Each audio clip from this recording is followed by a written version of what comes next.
मुफ्ती साहब, मैं अक्सर रोज़ा रखने के बाद अपनी बीवी के पास लेट जाता हूँ, तो क्या हमारा रोज़ा मकरूह हो जाता है?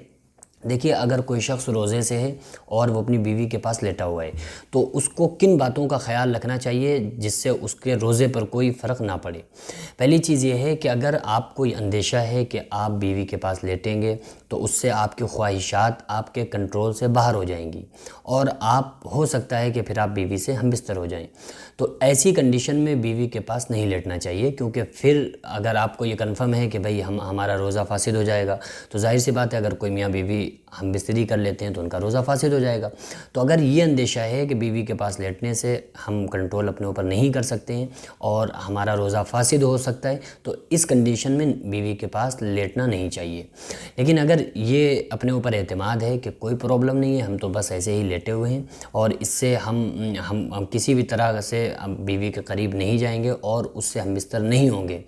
अगर ये इस आपको कंफर्म है और आपको पूरा पूरा अपने ऊपर कंट्रोल है इस बात का कि भाई हम बीवी से हम बिस्तरी नहीं करेंगे,